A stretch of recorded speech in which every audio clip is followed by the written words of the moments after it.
సంక్రాంతి పండుగ వేళ సొంతూళ్లకు వెళ్లే ప్రయాణికులకు ఏపీ ప్రభుత్వం గుడ్ న్యూస్ చెప్పింది.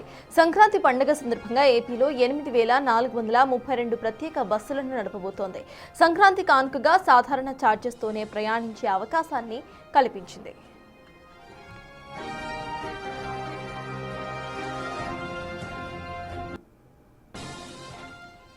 తెలుగువారి అతిపెద్ద పండుగ సంక్రాంతిని పురస్కరించుకుని ఏపీఎస్ఆర్టీసీ ప్రయాణికులకు భారీ ఊరటను ఇచ్చింది.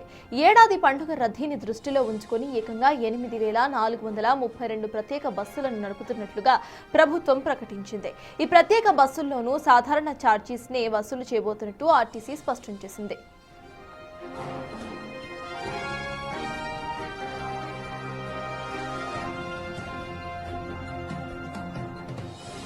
వాటికి ఇదే అంశంపై పూర్తి డీటెయిల్స్ మా ప్రతినిధి అంజుమా అందిస్తారు. అంజుమా, చెప్పండి, సేమ్ రేట్స్ కు ఇటు బస్సులను నడిపిస్తున్నట్టుగా తెలుస్తోంది. అసలు అక్కడ రద్దీ ఎలా ఉంది, ప్రయాణికులు ఏమంటున్నారు, అప్డేట్స్ ఏంటి అంజుమా?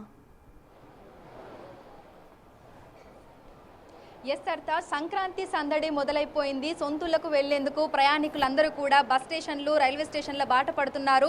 బస్ స్టేషన్లు అన్ని కూడా ప్రయాణికులతోటి కలకలలాడుతున్నాయి. ప్రస్తుతం మనం MGBS లో ఉన్నాము.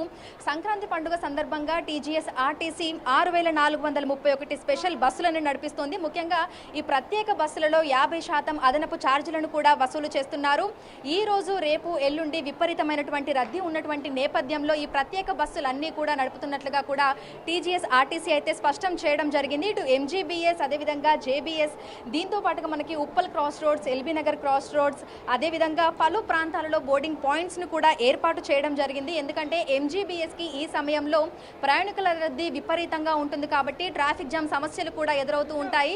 సో మనకి MGBS అవతలనే దాదాపు 30-40 నిమిషాలు ట్రాఫిక్లో ఎదురు చూడాల్సినటువంటి సమయం ఉంటుంది. దీంతో లోపలికి వచ్చి బస్ ఎక్కి మళ్ళీ బయటకు వెళ్ళడానికి కూడా అధిక సమయం పడుతుంది. కాబట్టి ఎక్కడికక్కడ కూడా మనకి బోర్డింగ్ పాయింట్స్ అనేవి ఏర్పాటు చేయడం జరిగింది. ఈ బోర్డింగ్ పాయింట్స్ గుండా కూడా మనకి జిల్లాలకు వెళ్ళేటువంటి ప్రత్యేక బస్సులన్నీ కూడా నడిపించడం జరుగుతుంది. ఇక ఎక్కడెక్కడైతే బోర్డింగ్ పాయింట్స్ ఉన్నాయో ఆ ప్రాంతాలలో కూడా మనకి ఆర్టీసీ స్టాఫ్ ఉంటారు. దీంతో పాటుగా కనీస సదుపాయాలను కూడా కల్పించడం జరుగుతుంది. సో ప్రతి బస్ స్టేషన్లో కూడా మనకి హెల్ప్ డెస్క్లు అనేవి ఏర్పాటు చేయడం జరిగింది.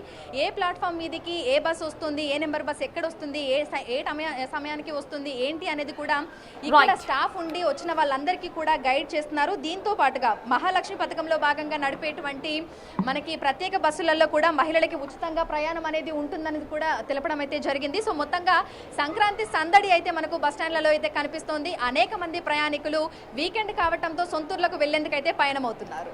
Thank you అంజుమా.